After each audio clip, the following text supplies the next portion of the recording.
What's up, everybody? Welcome to Black Hollywood Live's The Trend. I'm your host, Derrell Smith, and joining me today is Courtney Stewart. What's up, Courtney? Hi, hello.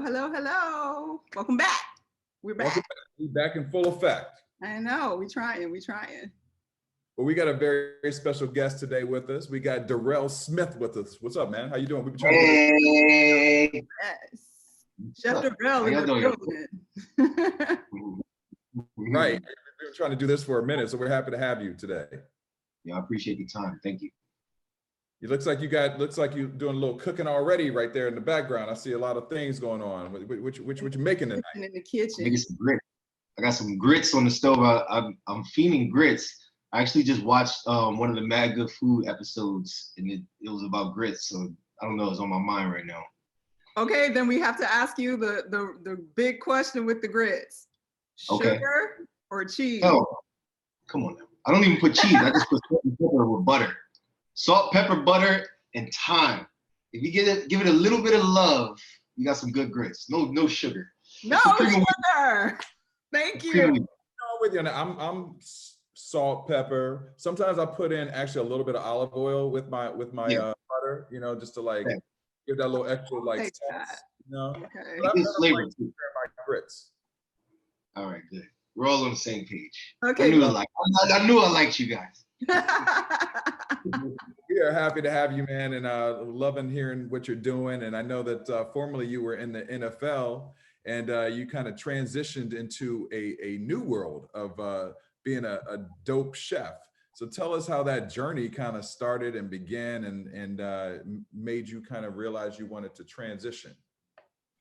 I played football all my life. I was Gatorade Player of the Year for Delaware in 2006. I had a full scholarship to Syracuse, where I was a 3-year starter, senior captain. I'm second on time in the record books for tackles for loss. I got to check it out. I was a beast though. Okay. Then I had the opportunity to go to the NFL, and I was also in grad school. Long story short, I ended my career in my second season after hitting somebody with my head down and totally messing up my neck. And so then I returned back to grad school and got a master's degree from Syracuse in advertising. And then I worked in advertising for 4 years while I was in New York City. Now, while I was in grad school, I developed this meatball recipe and this sauce called the OG sauce, and decided to enter that meatball and sauce recipe into a competition in Brooklyn. And I won. And so I decided to then start an LLC. I got into this festival in Brooklyn called Smorgasburg, where we would serve meatballs while I still worked from home on Fridays. And then I was let go from my job a few months later and decided to take on the company full time. And so over the years, it's been 5 years now, I've been doing this full time. I've done content with Tastemade for the past 3 years. We had AMAZEBALLS, which is my catering company. We were in Smorgasburg, we were in Barclays Center, and I catered all around the city. And once the pandemic hit, moved over to LA, did a few shows, and Tastemade reached out and was like, we would like to offer you your own show. So here we are. A few months later, Mad Good Food is on episode 5, which just aired, and I just watched, and it's getting a lot of good reviews. And it's also just cool to see myself on TV, because I've never seen anybody look like me that's a chef. So it's cool. Mm-hmm. Now, had you been just sort of cooking and dabbling in the kitchen since you were super young? Like, where did the passion and interest in the kitchen come from? Absolutely. So I grew up with the women in my family, and our logo is actually, let me see, I'll find our logo. But our logo is modeled after my grandmother's. Mm-hmm. And so the idea is, whenever you eat our food, you go back to your grandma's table, and that's a direct reflection of how I grew up. Like, that feeling that you get whenever you leave grandma's table is the feeling that I wanted people to feel whenever they left my table. And it's all an ode to the women in my family, because they taught me how to just heal. Like, I think that food has a healing element that we are able to tap into. Yeah. And now we could take that same healing element from food and put it onto a medium like film. And I think that the show does exactly what AMAZEBALLS is set out to do, just to spread love through food. So I've done it for the past 5 years with food. And now, luckily, and it's just a blessing that Tastemade and we came up with the show, and now I get to spread some love on the screen as well. Well, you've had a lot of dynamic things that have happened in your career, and now that you are fully working more in the chef lane, do you miss football at all? You know, or even advertising at that? I mean, that's to go from football, NFL to go into advertising. That's already a dynamic shift. So, like, do you still have like any feelings of missing those days of the NFL, or you're just like, you know what, that's in the past. What I do now is what my passion and love is. Well, I have a lot of really good stories from the NFL, and also a lot of wisdom from the NFL, because anytime you get to train and work with and be around the best professionals in the world and the best people at what they do in the world, there's a certain type of energy that you're left with. And so I was able to take that energy, apply it to my grad degree. And then when I got in advertising, I was able to take all of that collective creative energy and apply it to my brand as well. And so even though I'm not on the field, I still am left with remnants of both of those experiences. And so I won't lie, like sometimes I'll watch a football game and miss the energy. Yeah. But luckily, I mean, I'm really involved with Syracuse. So if I really want it, I'll just go back there, stand on the sideline and get that. But as far as playing, sometimes, I'm not gonna lie, like a couple weeks ago, they had a flag football game out here and I had to show them what I was made of. I played quarterback though. I wasn't linebacker like I was playing football. So I played quarterback and brought my team back. We was on the field for like 6 games straight. But sometimes I gotta show them. But as far as hitting somebody, no, I'm good. I can't do that. Yeah. Well then, so you transitioned over to this new world of food. What is the favorite thing for you to eat on like a day that you can have just anything that you want? Like, what is your favorite thing to eat?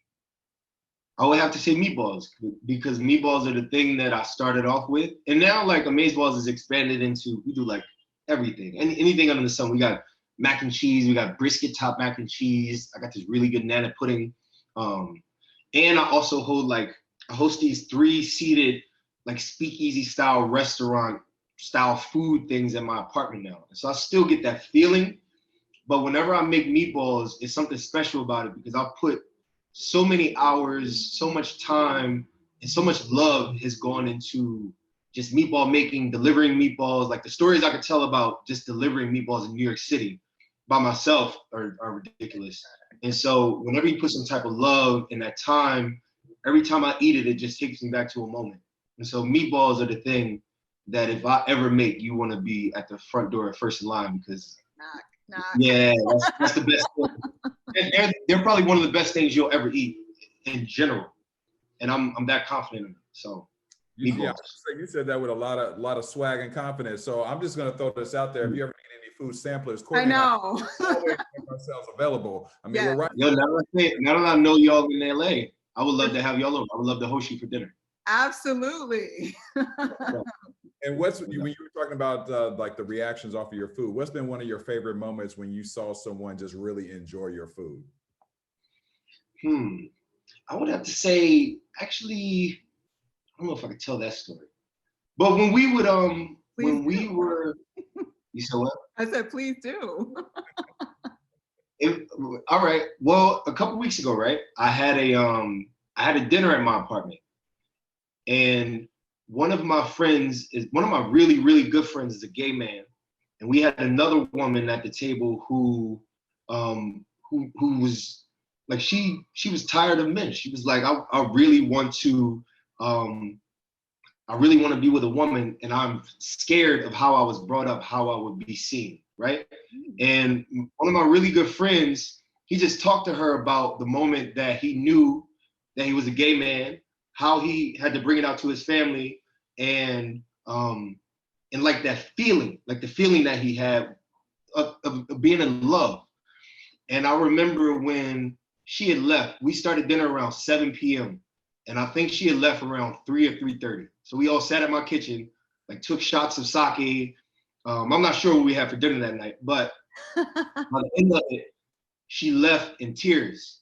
And I remember when she left the apartment, she hugged me so hard and she just started crying, like, thank you so much. And it's cool to live in that. You know what I mean? Like, that's how I grew up. Like, my grandma's house was always open. People came to her house because the door was always open, and they felt as though they could be as free as they could be and talk about whatever they could talk about. And so the fact that I was able to provide a safe space where she could feel empowered to tell a secret and then leave more full than she came, like, that's why I do food. And so no matter whether it's meatballs, whether it's a TV show, whether it's a 3-seater restaurant at my kitchen, we always get that reaction. And what, like I said, like in the context of it, it just so happens that they're allowed to have that freedom in this space. But overall, like, ever since I've started, like, those reactions are consistent. Like, people say that the food changes their lives, and I don't have to be trained. I ain't got to be none of that. It just takes some love to be infused in it. It takes some time, and it just takes some space. You know what I mean? And then it takes that spirit that I bring whenever I present my food to somebody. And the logo is here too, so I'll show you. This is Grandma. That's Grandma right there. Oh yeah. All right. So she looks like every single Black grandma ever born. But the idea is, like I said, whenever you see that logo and whenever you experience our brand, you leave feeling like you left your grandma's table. So that's the advertising in me. Love it. I like that. Grandma was real cutting edge with her flyness. She had man. doing it big. Yeah. Oh yeah. My cousin actually designed it. So my little cousin is a designer, and when I approached her to design the logo, I said, put her in the likeness of, like, our grandma, like a couple of my grandmas. I gave her some ideas. And then I want her to be Erykah Badu if she was 80 years old. So she, like, combined all of those things, and that's what she came up with. Slam dunk. Slam dunk. Oh, yeah. That's great. So where do you see the company growing and going in the next few years? And where do you see yourself down the line in terms of what you're doing with food?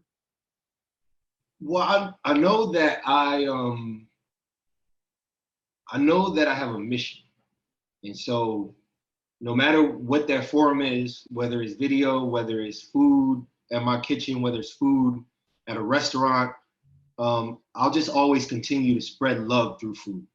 And I don't know where I'll be, but I know that I'll always carry that, and I'll present it in different ways. So like I said, we got this at the kitchen, we've done caterings, all of those things.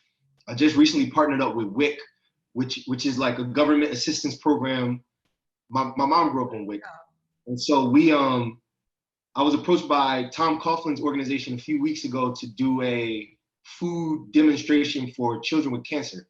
So their foundation provides funding for parents with children with cancer. And so instead of just doing a regular, like, class where I go in there and entertain some kids who just left chemo, instead it was like, yo, let's figure out how we can leave these families with something that they could take with them. So we developed, like, recipes for pickles, and we taught them how to make food that is alive, and the concept of eating food that are pickled and that are fermented, because you are adding life to yourself. And so after that was published in NewJersey.com, WIC approached me to partner up with them. And so in the next couple of weeks, we're bringing a similar platform and experience to the Watts Empowerment Center in LA.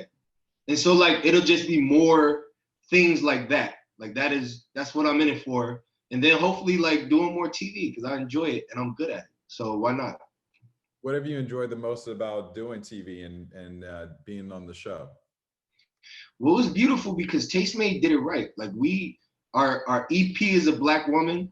Our culinary producer is a Black woman. And if you know anything about TV, especially food TV, like, I make the stuff that you see on the screen, but then in terms of a production, you have to have an entire team of people helping you cook. Yeah. And so the leads of the show, like, a lot of the leads of the show and a lot of the people on set were Black. And it was just so empowering to come to a set and feel so comfortable to be myself and feel like I was home. Like there was this one moment where Rose Clear, who was our culinary producer, she just came over and just put her hand on my shoulder. And something like that, like just that transfer of energy. I'm the son of pastors. Like I grew up in the church. And so whenever I feel that, you know what I mean? Like I just knew that, I don't know, God was present. And so because of that, like some of the reviews we get, and like somebody just hit me up on Instagram today, like, thank you for your show. Like my son now wants to be a chef because like he sees you and he makes me record this show each week. You know what I mean? So like the intention behind the show was there. And I think that the execution, yeah, it's showing people, it's an extension of my mission. That's what it is. And so like, we were very intentional about it. And that was probably my favorite part about it, just going to set every day. And the EP, like I said, she would bring me breakfast every morning. Like I don't know any other shows where EP brings the talent breakfast. Usually it's probably the other way around. But she was there and she like walked me through it as my first show, like a seasoned vet, like taught me the ropes, taught me the game. You know what I mean? And then, like I said, Rose Clear on the side with her hand on my shoulder and just making me feel like I was at home. So that entire experience, that entire week of shooting the show, it was like, I didn't go to work. Like I just went, saw family and we just made it happen. I love it. So then if you could design what your next show would look like, what does that look like? I want to tell stories next. Through food, like just tell stories through food, but like in a cool way. You know what I mean? Like I want to, it's so many shows out there that borrow from Black culture and tell food stories from a white person like through a Black lens almost. And I don't know how to explain that better, but people who dress like me or who can talk like me, but don't have that ancestral swag that I have. You know what I mean? And so if I could be that, like I think that is what is needed because there's so many imposters, in my opinion.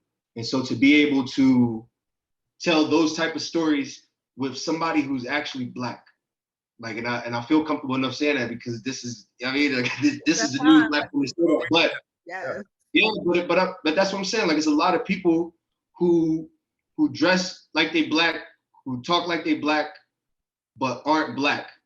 And because of that, like they don't hit the same way that a Black person would, like saying the same, not even saying the same things, but saying it the way that a Black person would say it and delivering that way. And then having that through an actual Black person's lens. I mean, so, and being entertaining with it. Mm-hmm. You know what I mean? Like, I think that's what I want to do. I want to tell food stories, be entertaining, and to do it from as a Black man. And so that a young Black kid could see me do it and then want to do it later. Because I ain't never seen that before. Well, I think that you are definitely representing what we need now because, you know, I think we've seen a little bit of transition in content around between TV and digital and that spaces. We're seeing a lot more people of color, but we need more people like us, you, to like really show younger generations, you know, like you can do all these things, and we are the leaders and influencers of so many things that affect our culture that we haven't gotten the dues for. So it's nice to actually to hear you already own it. Like you just are like, this is who I am. This is what I represent. You know. And wait, you had a little tagline. What was it? It was you just had I felt like you should put on a new T-shirt. You just said it a few minutes ago. What was a little statement? It was like swag. It wasn't swag. It was something. But I was like, it was. I don't know. It came from my heart. Whatever it is. Like it's in there. We'll catch it on the replay. We'll get it on the replay, but you listen to that replay because I think you need to make that a T-shirt as well. We got it. We make it happen. Sure. Well, we're happy to have you on the show today. We're gonna continue to support and where can everybody find out more about your show, more about you? What if they want to have you come? Where we can eat with you. Give us all the details. All that stuff. Let's connect on Instagram, nigga. But if you want to watch the show, it is on Tastemade every Thursday at 8 p.m. Eastern and 5 p.m. Pacific. And you can watch it online. So it's on all of the network, like all of the devices, anything you want to download it from. We just starting to put up little clips of it on YouTube, which you can see like little bite-sized pieces of it. It is on Snap. It's a Snapchat show. It's everywhere. Everywhere you can find Tastemade, you can watch the show. And it just so happens that it's starting to air live every Thursday, 8 p.m., 5 p.m. Pacific. And then if you want to follow me, just hit me up on Instagram. That's probably one of the only social media sites I got is Relly Crocker. RELLYCROCKER. And check me out. I'm always doing cool things. I like to ride bikes and do weird things in my Instagram stories. So yeah, that's where you can find me. And then for y'all, like I said, hit me up and I would love to have y'all over for dinner. We're on it. Courtney, where can fans find you? You guys can find me as usual at Stuart Starlet across, Instagram, Twitter. And make sure you follow the show at @WeAre_the trend, because we had to start a new social media site. So y'all got to help us get our numbers back up. And you can find me across social media under Derrell Kristen and also on Entertainment Tonight Live. And thank you. We really happy on the man. You brought a great energy to the show, and it's like we kicked off a new season of our show, and you kicked it off with us. Yeah, all of the vibes. All the good vibes. Yeah, appreciate your time. Thank you for making this happen. Thank you.